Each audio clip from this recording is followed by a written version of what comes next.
Nintendo dropped a bombshell this week. All of the SNES games for Nintendo Switch Online. We all knew it was coming, but we never got any official word from Nintendo until now. They released it the day after they announced it. There are 20 games here, and they are all completely free with your current Nintendo Switch Online subscription. So, if you have Nintendo Switch Online, you should definitely take advantage of this. And I'm going to tell you which ones are worth your time and which ones you can skip entirely.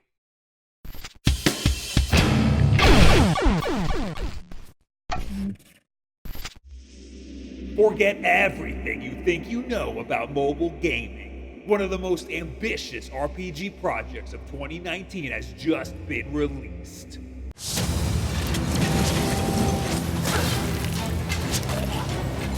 And take that!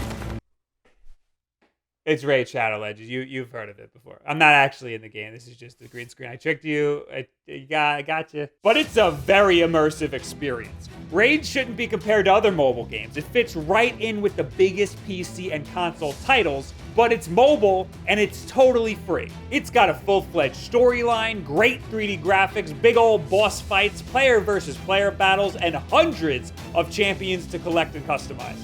I've been rocking this guy with his big old sword. Look at that thing. Raid has almost 300,000 reviews and an almost perfect score on the Play Store.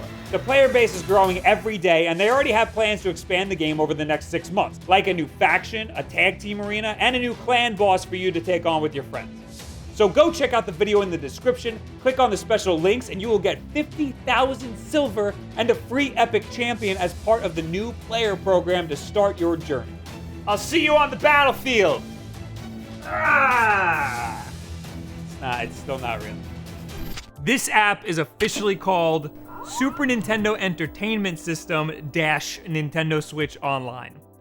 They should have just called it SNES Games and made it like a folder or something. Anyway, if you have a paid Nintendo Switch Online subscription, all you have to do is go to the eShop and download the free app. The app does a phenomenal job of emulation. Everything looks and plays fantastic. If you're a fan of that crisp, high-resolution pixel look like I am, you'll love the way these look. There are some things you can change. For example, you can squish the screen to pixel perfect, or you can add a CRT filter. You should probably just leave it at 4:3 standard though, unless you like the CRT look. The CRT filter is actually pretty convincing. It even does a good job of emulating chromatic aberrations. I think this might be the best official way to play these games. Maybe even the best way to play them, period, if you don't want to fiddle around with hundreds of dollars worth of equipment to get your original hardware to look this good. The multiplayer for this app is also pretty great. I haven't noticed any slowdown, but I'm also only playing with other people who have really great connections. I've heard that if you're playing with somebody who does not have a good connection, even if you are the host, the both of you will stutter just like in Mario Maker, which is dumb! Especially if this app is supposed to be the flagship title for your service. It's in the name, after all, Nintendo Switch Online. It's important to keep in mind that these games are not like modern games. When you connect with someone else to play these games, they're being added as the second player, as if you're sitting right next to them. You gotta go down. Get down. I can't. Oh, you did it again. Oh, sorry. I keep thinking this is like an internet game, not like you're next. I have to pretend like you're next to me. Yeah. Since I know people are gonna ask, I played all of these games with the 8BitDo SN30 Pro Plus. When the official Nintendo SNES controller comes out for the Nintendo Switch, I will definitely be giving that a shot. I think the 8BitDo controllers might be a better deal though, because you get the thumbsticks, you get better shoulder buttons, and you get an actual home button. It doesn't look like the official Nintendo SNES controller has a home button at all. They might claim that their SNES controller won't work with other games outside of the Switch Online apps, but history has told us otherwise. We'll find out when it officially comes out later in the month. So, subscribe to see that video. All right, now we can finally get to the games. I know that your time is valuable, So I'll go over all of the games that I think you should definitely play first, and then we'll get into some of the weird ones that you might want to skip. I'll say right now, none of the SNES games are bad. A lot of the NES games are bad, but none of the SNES games are bad. Of course, there are some that are just better than others, though. I've never heard of this game before, but Demon's Quest is actually a really good platforming shooter disguised as some weird-looking dungeon crawler. When the game starts off, right out of the gate, it seems like it's going to be a difficult time, but once you get the hang of flying and actually aim for the head, it's not so bad. It's actually pretty simple, and flying leads to some interesting platforming mechanics. Some levels you can just fly right over. After the first level of the game, it opens up to this Mode 7 overworld where you can choose your next level. I could have done without this. I'm more for a linear experience, but maybe you'd be into it, I don't know. This is worth dabbling in though. It's a good game that I otherwise would have never heard of. Mario Kart might be a good party game, but F-Zero is an objectively better racing game. F-Zero? It's very simple to play. It's all about speed, and the tracks are very well designed. It's also a much better looking game, making great use of Mode 7 rendering. It is way harder though. If you want a casual game to sit down with and chill with your friends, this probably isn't it. But if you want a challenging racer, this is something you should check out. Also, if you want to know where our boy Captain Falcon came from, because those games are hard to find these days, you know what I'm saying? Star Fox looks like a game that someone would play in a movie that is set in the early 90s. It has actual 3D graphics, and it looks like it runs at about 12 frames a second. Star Fox 64 is essentially a remake of this game, so if you've played that, you'll see a lot of the same stuff here. It's got the core mechanics that make Star Fox great, and they feel perfectly fine here on this inferior hardware. And you haven't played this game, or maybe you just main Fox and Smash Brothers, you should definitely play through this at least once. It's a very short game and pretty easy to get through. It's just a shame the previously dead, recently released Star Fox 2 isn't on Switch Online, but maybe someday. Kirby's Dream Land 3 is a fantastic Kirby game with a great pastel-like art style. Now you might think that that's Hamtaro, but his name is actually Rick the Hamster. This is a very creative game, but all creativity came to a screeching halt when it came time to name that hamster. Kirby games are notoriously easy. This one isn't that easy, but it's a chill time. It has multiplayer too, which is probably very fun, especially if you're playing with a small child. But the real best Kirby game on here is Kirby's Dream Course. And between NES and SNES games, this might be my favorite multiplayer experience on Nintendo Switch Online, period, if we're just talking about all the retro games. It's just so much fun. If you don't believe me, just watch the Game Grumps playthrough of it. Or our playthrough on the VODs channel. Ricochet off the back of the thing. That's what I want to do. No, Come on, Ricochet. baby! Oh. Yeah! Get some! It's just a golf game, but with a Kirby flair. The goal in the multiplayer is about getting as many stars as possible before reaching the hole. So it's not really about getting the best stroke count, it's more about getting the most stars, and maybe sabotaging your opponent. The single player is great too if you have no friends and like golf games.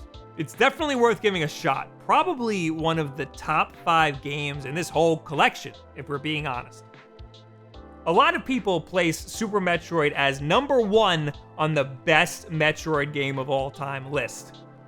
I've never played it, but it's definitely worth checking out, even if you're just a Nintendo fan and not necessarily a Metroid fan. The game starts, and immediately right out of the gate, all hell breaks loose. Just like many SNES games, it iterates on its 8-bit predecessor, fine-tuning the formula that already worked so well before. This is where the popularity of that 2D exploration format really comes from. I'm talking about the Metroidvania style. Anyway, if you're a fan of the genre and haven't played this game, then what the hell are you doing with yourself? Like, if you're over there playing Axiom Verge and not Super Metroid, you have a problem. Now, I don't think this is exactly what people wanted as a sequel for Super Mario World. Sure, the inclusion of playing as Yoshi was cool, but it was like a nice little treat. I don't think we needed a whole game out of it. But Yoshi's Island is an amazing game nonetheless. It's a very strange Mario game. You play as Yoshi, and when you get hit, Baby Mario flies off your back and you have to chase him down before the timer runs out. It's a lot like playing Sonic with just one ring. Or like playing Death Stranding, I guess. Someone's happy. Of course, Yoshi has other cool abilities. He can eat enemies like he usually can. He can turn them into eggs, which can be thrown.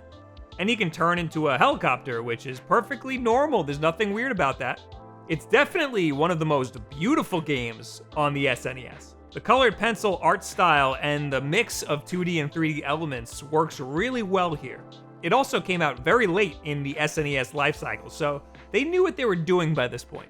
Weird quirks aside, it plays a lot like a Mario game if you were just on Yoshi the whole time, and it definitely has the Nintendo polish of a mainline Mario game. It's worth checking out.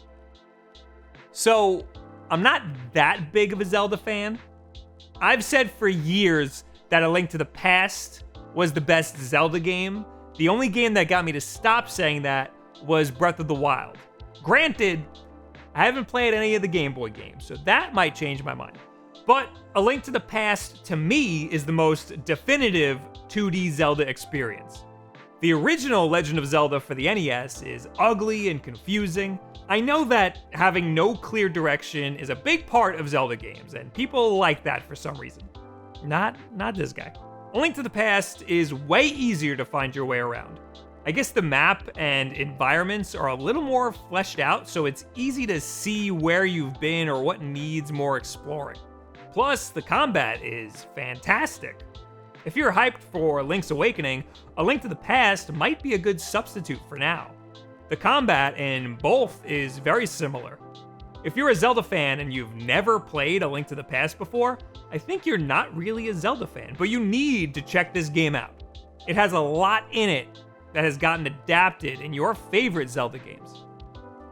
If you're only going to play one game on this list, then it should be Super Mario World. It is probably the most feature-dense 2D Mario game outside of Mario Maker.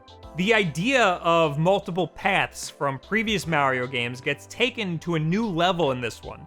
The levels themselves have multiple ways to beat them. Those will take you on a different path in the overworld. It's been a long time since I played through it. I never had a Super Nintendo growing up. I beat this later in life through an emulator. I was playing through it with help from Twitch chat, who can be helpful when they want to. I'm playing a game, and this is what you look like. You just look like that. You just look like that. But then when you're Kilo over here, then you look legit. Look at that. Then I'm like, oh, okay, all right. This is a person I need to pay attention to. You see what I'm saying? Picking up what I'm putting down? But that's only sometimes. After playing so much Mario Maker, Super Mario World feels so weird. Mario Maker uses the physics from New Super Mario Bros. For all game types, besides 3D World. So playing the Super Mario World game type does not feel like playing actual Super Mario World. You can stop on a dime in the air. The jumping arc feels weird, not to mention the screen is shorter. But the same goes for Super Mario Bros. 1 and 3 on NES. Those feel super different. I guess I'm just more used to those physics because I played those way more. So if you played a lot of Super Mario World growing up, you'll be fine. If you played a lot of Mario Maker and are jumping into World for the first time, expect a small adjustment period. They can do that?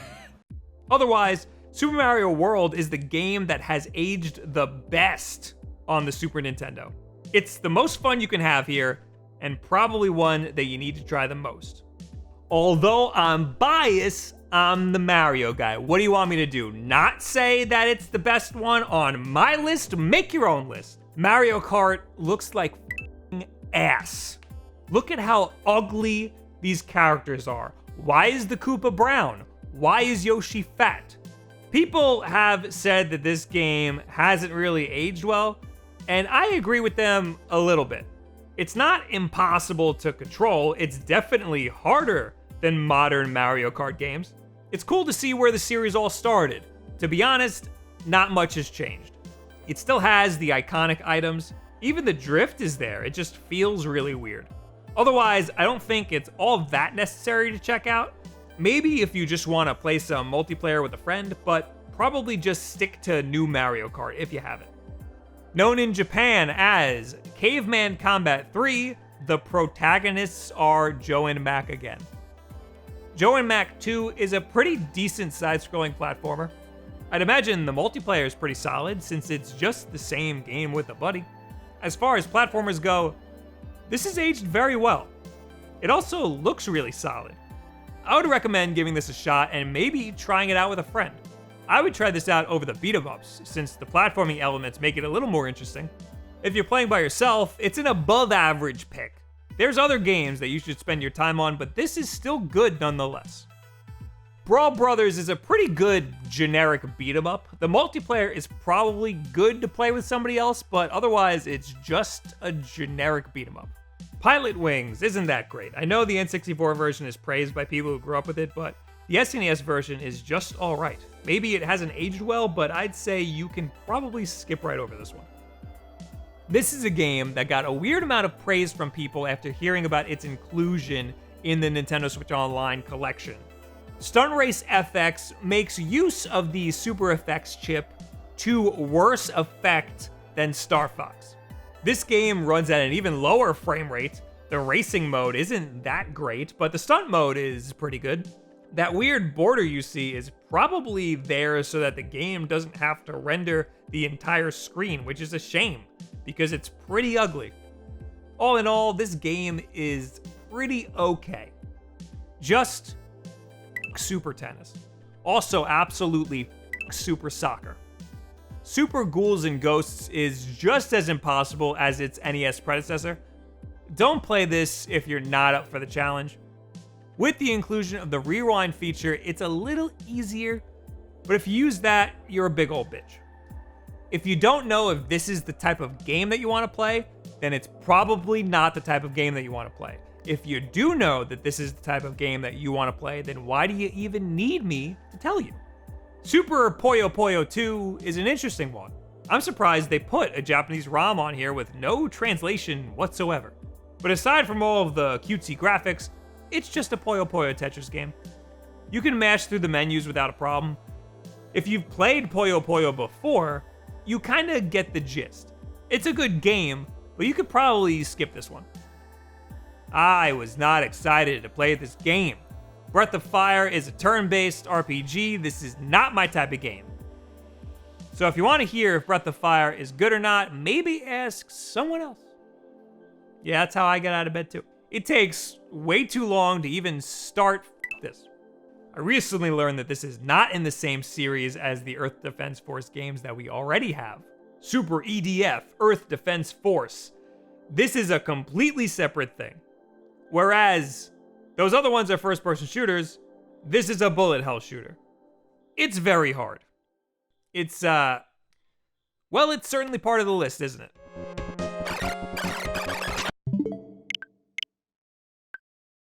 The only game that the Super Famicom version of this app has that the American version does not is Super Family Tetris. It looks and plays pretty much identically to Super Tetris, so f*** this game too. But it's good to have the Super Famicom app downloaded as well, just in case Japan gets a game in the future that we don't get. For example, they might get games like Fire Emblem or Legends of the Mystical Ninja before we do. It's very easy to make a Japanese Nintendo account, and after you do that, all you have to do is log onto the eShop and press download. So we covered everything about the Super Nintendo Entertainment System - Nintendo Switch Online app. Hopefully now you have a better understanding of which one of these games you should definitely try, and the ones that you should maybe avoid or only play if you have the time or they interest you. If you have the time, I think you should give all of these games a try. You're paying for them anyway with your subscription.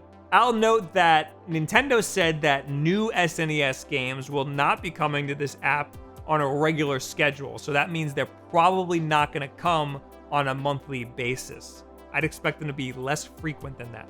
They're not going to flood in like the NES games did, but hopefully we'll still see some games like Super Mario RPG or maybe even Turtles in Time. I know licensed games might be a problem, but I still have my fingers crossed for something like that. The best game on the Super Nintendo was Mega Man X, but that we already have on the Switch via the Mega Man X collection. So I wouldn't hold my breath for that one. But anyway, what do you guys think about all of these Super Nintendo Entertainment System, Nintendo Switch Online games? What do you think of that name? What are some of your favorites? Of course, you're gonna tell me the ones that you think are better than I thought that they were. Does that even make sense, what I just said?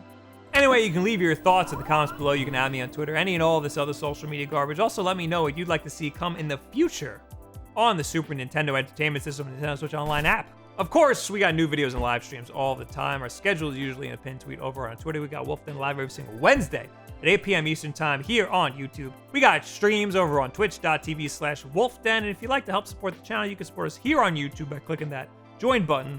Or over on Twitch, if you got Amazon Prime, you get a free Twitch Prime sub. Link either of those accounts to your Discord account. You get into our supporter-only Discord. That gets you private chat time with us. It gets you these videos early, and you get to play multiplayer games with us, guaranteed at least once a month. And you know, we haven't talked about Wolf Den apparel in a while because we haven't ordered new stuff, and we're sold out of a lot of things, but we still got some of these sweatshirts left. So maybe your size is still available. Look at that. Look at that thing. You get it. You get what it's hinting at. You know what I'm saying? This is more like a jacket than a sweatshirt. Anyway, the most important thing that you can do on the channel is just subscribe. That helps us out immensely. And share this video with a friend that you'd like to play some of these Nintendo Switch Online games with. Thank you guys very much. Have yourself a very good week. Look at that Wolf logo. You're just looking at my butt.